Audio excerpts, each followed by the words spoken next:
From the grave we arose, with a mighty triumph on his forehead. He arose a victor from the dark domain, and he lives forever with his saints to reign. He arose, he arose, hallelujah, Christ arose.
வாக்கை நம்புவோம் உறுதிமொழியாய் கிறிஸ்து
அபிஷேகம் இயேசுவே கடாட்சியும் பெந்தேகோஸ்தின் திவ்ய ஈவை தந்து ஆசீர்வதியும் அருள் மாறி எங்கள் பேரில் வருஷிக்க பண்ணுவேன் ஆசையோடு நிற்கிறோமே ஆசீர்வாதம் ஊற்றுவே.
கிறிஸ்துவுக்குள் பிரியமானவர்களே, மனமகிழ்ச்சியின் நேரம் என்ற இந்த நிகழ்ச்சியின் மூலமாக உங்களை சந்திப்பது ஒரு மிகப்பெரிய ஒரு மகிழ்ச்சி.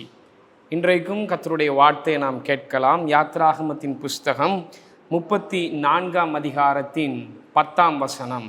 அந்த வசனத்தின் பின்பகுதி இவ்வாறாய் சொல்லுகிறது: உன்னோடே கூட இருந்து நான் செய்யும் காரியம் பயங்கரமாக இருக்கும். ஆண்டவராகிய கர்த்தர் மோசேக்கு ஒரு வாக்குத்தத்தத்தின் வார்த்தையை கொடுக்கிறார், ஒரு நம்பிக்கையின் வார்த்தையை கொடுக்கிறார். கலங்கி நின்ற மோசே, ஆண்டவரே, நீர் யார் என்பதை நான் அறிந்து கொள்ள வேண்டும். இந்த ஜனங்களுடைய காரியங்களெல்லாம் ரொம்ப கடினமாக இருக்கிறது. நான் உம்மை அறிந்து கொள்ள வேண்டும் ஆண்டவரே. நான் எப்படி இந்த பயணத்தை செய்ய முடியும், எப்படி இந்த காரியங்களையெல்லாம் செய்து முடிக்க முடியும் என்று கலங்கி நின்ற மோசேக்கு ஆண்டவர் சொல்லுகிறார், நான் உன்னோடு கூட இருப்பேன். முதலாவது ஆண்டவர் சொல்லுகிறார், நான் உன்னோடு கூட இருப்பேன். மாத்திரமல்ல, நான் உன்னோடு கூட இருந்து செய்யும் காரியம் பயங்கரமாக இருக்கும். நான் செய்கிற காரியம் பயங்கரமாக இருக்கும். நான் செய்கிற காரியம் அற்புதமாக இருக்கும். ஆண்டவர் தாமே இந்த நாளிலும் நமக்கு வாக்குத்தத்தமாக கொடுக்கிறார். அவர் நம்மோடு இருந்து செய்ய போகிற காரியம் மிக அற்புதமாக இருக்கும். ஒருவேளை நீங்கள் ஒரு அற்புதத்தை எதிர்பார்த்து நிற்கிறீர்களா? ஒரு அதிசயத்தை எதிர்பார்த்து நிற்கிறீர்களா? உங்கள் சரீரத்தில் ஒரு சுகத்தை எதிர்பார்த்து நிற்கிறீர்களா?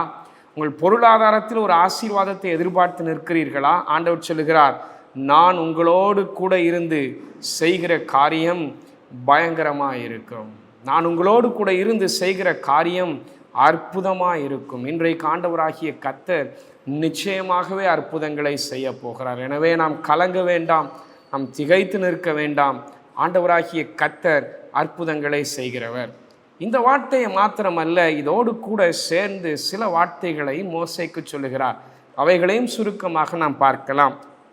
அதே யாத்திராகமத்தின் புஸ்தகம் 34ஆம் அதிகாரத்தின் 11ஆம் வசனத்தில் சொல்லுகிறார், நான் பயங்கரமான காரியங்களை செய்வேன். எப்படி செய்வேன் என்றால் 11ஆம் வசனத்தில் சொல்லுகிறார், நான் உங்களுக்கு முன்னே சென்று எமோரியரையும் கானானியரையும் ஏத்தியரையும் பெரிசியரையும் ஏவியரையும் எபூசியரையும் உங்களுக்கு முன்பாக நான் துரத்தி விடப் போகிறேன்.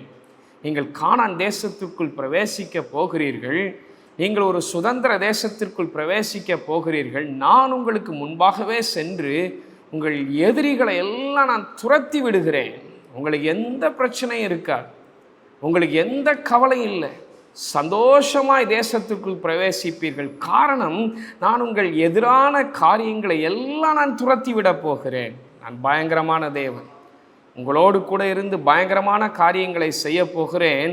உங்கள் எதிரிகளை எல்லாம் நான் துரத்த போகிறேன். ஒருவேளை நாமும் கூட சில நேரத்தில் யோசிக்கலாம், ஆண்டவரே, எனக்கு எதிராக எவ்வளவு காரியங்கள் இருக்கிறது, எனக்கு எதிராக எவ்வளவு கடினமான சூழ்நிலைகள் இருக்கிறது, என் காரியமெல்லாம் தலைகீழாக இருக்கிறதே, எனக்கு எதிராக எவ்வளவு காரியங்கள் நடக்கிறது, எப்படி நான் ஜெயிக்க முடியும் ஆண்டவரே, எப்படி நான் வாழ்ந்திருக்க முடியும்? நீங்கள் ஒருவேளை யோசிக்கலாம். ஆண்டவர் சொல்லுகிறார், உங்களுக்கு முன்பாக சென்று உங்கள் எதிரான காரியங்களை எல்லாம் நான் துரத்தி விட போகிறேன். காரணம், நான் பயங்கரமான தேவன், உங்களோடு கூட இருந்து நான் செய்ய போகிற காரியம் பயங்கரமாக இருக்கும். ஒருவேளை நீங்கள் திகைத்து நிற்கலாம், எல்லாம் எனக்கு எதிராக இருக்கிறது, சூழ்நிலை எனக்கு எதிராக இருக்கிறது, நான் சந்திக்கிற காரியமெல்லாம் எனக்கு எதிராக இருக்கிறது. நீங்கள் ஒருவேளை புலம்பிக் கொண்டு இருக்கலாம். இன்றைக்கு இந்த வார்த்தையை பிடித்து நீங்கள் ஜெபிங்கள். ஆண்டவரே, எனக்கு முன்பாக சென்று என் எதிரான காரியங்களை எல்லாம் நீ துரத்தி விட போகிறீர், நீ துரத்தி விட போகிறீர், உமக்கு நன்றி என்று சொல்ல போகிறோம். ஆண்டவராகிய கர்த்தர் உங்களுக்கு எதிராக இருக்கிற காரியங்கள், உங்கள் எதிரான சூழ்நிலைகள், உங்கள் எதிரான எல்லா மலை போன்ற காரியங்களையும் துரத்தி விட போகிறார். அது மாத்திரமல்ல, இன்னும் தொடர்ந்து சொல்லுகிறார் 12ஆம் வசனம், அதில் ஒரு நல்ல ஒரு ஆலோசனையை கொடுக்கிறார். நீ போய் சேருகிற தேசத்தின் குடிகளோடு உடன்படிக்கை பண்ணாதபடிக்கு எச்சரிக்கையாயிரு, பண்ணினால் அது உன் நடுவில் கண்ணியாயிருக்கும். எவ்வளவு ஆலோசனை சொல்லுகிறார் பாருங்கள். ஒருவேளை அநேக நேரத்தில் நம்முடைய வாழ்க்கை பாதையில் நமக்கு முன்பாக இருக்கிற கண்ணியான சில விஷயங்கள், நமக்கு முன்பாக இருக்கிற சில காரியங்கள், ஆபத்துக்கள், அவைகளையெல்லாம் நாம் அறியாதிருக்கிறோம்.